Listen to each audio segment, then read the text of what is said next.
All right, here we go. What we got, guys?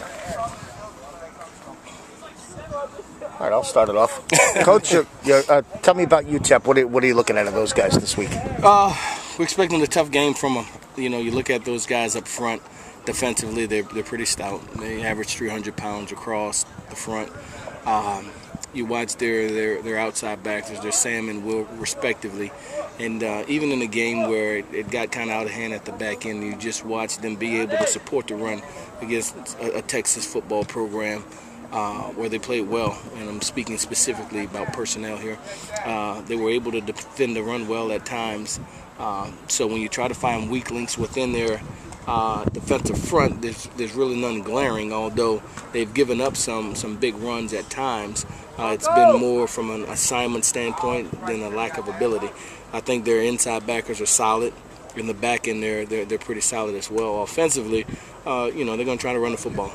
Frank, obviously you weren't here 2 years ago, but the idea of some of the older guys around here that loss they had when they came in and beat them like they did sticks with them a little bit. Yeah, I know. I don't know. You know, we've never brought it up.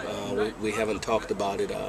I speak of it in generality of just saying things like the home team has not been successful. The visiting team have come into the other's venue and have had success, but we haven't detailed the game of what happened 2 years ago. Whatever. It's kind of we usually don't go there, but we have emphasized the things that we need to do to play well. And I think that focus has been imperative throughout the week of practice. I thought today was a phenomenal practice for us. We got better today as a team. You know how bad it was? They had 2 first downs in that game. It started with 7 3-and-outs to start the game off. Yeah, it's unfortunate. Yeah, they really got. So you said spirited workout. So I guess obviously the frame of mind for this team, you're right there at 500. One more win, obviously. I'm not real good at math. That'll put you over 500, obviously, right? Yeah. We our intent is to win this football game, and we're preparing to do so. Well, you're halfway there to being bowl eligible. Are you ready to bet on this team that they're going to get to a bowl? No, we're trying to get to win 4 first. Frank, the contributions from a lot of different players, I think, is one of the things that I've noticed here for these first 6 games. It's not just your first 22 guys. I mean, you're getting special teams, and a lot of role players are coming up big, right? Yeah, they are, and that was a glaring thing in today's practice. Whether it was Larry Stevenson or some of the other guys, guys who are called upon and they're making plays when they're asked to do so.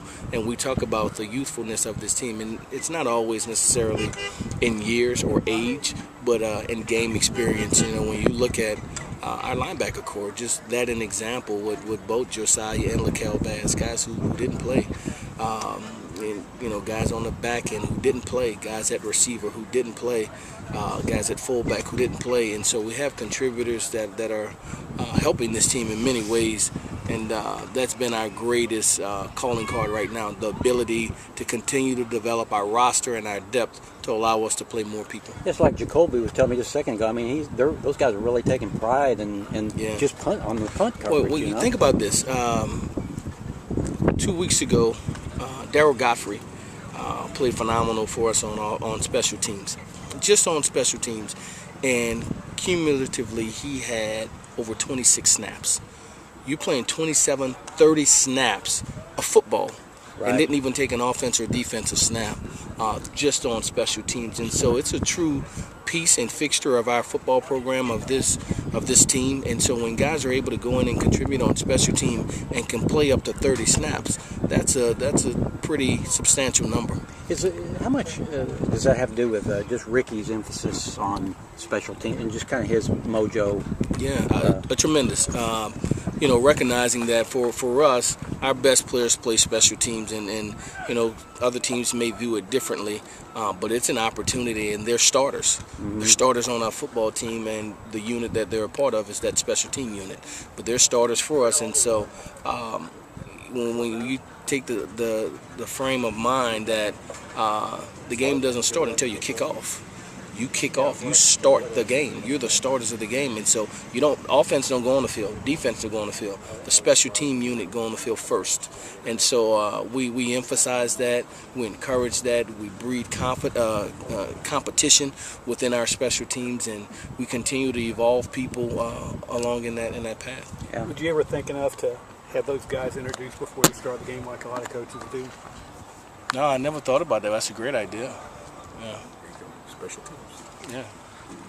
Jacoby says, we're talking about punt coverage. He was saying, Yanni, he's got a little of that voodoo on some of his punts. Those guys can't handle it. I tell you what, it's so intricate. The job that Coach Brumfield does, and when you gauge where the ball is being kicked from, 40 yards from that spot, timing it with the hang time of the ball, the distance of the ball, and to put that in comparison to where we're at, and if the ball is 2+ yards deep in the end zone, and by the time the returner get to 5, that we're inside the 20, I mean, he has it down to the T. That's allowing us to tackle people inside the 15-yard line, and it's phenomenal, the job that's being done on special teams. Frank, the last coaching staff featured Marcus more as a finger in the dirt kind of pass rusher. You guys stood him up. He's really looked like he's thrived. What was the thinking you had in that, and what do you think that benefits? What does he do? Well, we just want him to be in a comfort, and so whether his hands in the ground or standing up, we'll do those things that are necessary, but to kind of allow him to be free-spirited, and to move about and to make plays in space as well as rush the quarterback. And sometimes it's better, their comfort, or it's better in a 2-point stance. For some guys, it's better to put their hands in the dirt. And so it's a personnel thing, and it's something that gave him an advantage. And so we're game for doing it. And you mentioned free-spirited. I guess that kind of matches his personality too. Yeah, right? matches our defensive coordinator's personality. What's the message to the fans for this weekend? We need you. We need you loud. We need you loud. We need you proud. We need you in numbers there, and that it's truly the thing that's been our calling card all season long. All hands on deck. We need this game to be to capacity as much as possible. We need our fans to be involved because they make a difference for our team. Our teams thrive off our fans' input. Well, you put on a good show for them last time you were at home. Yeah, we'll represent well. All right, thank you, Coach. Thanks, Coach.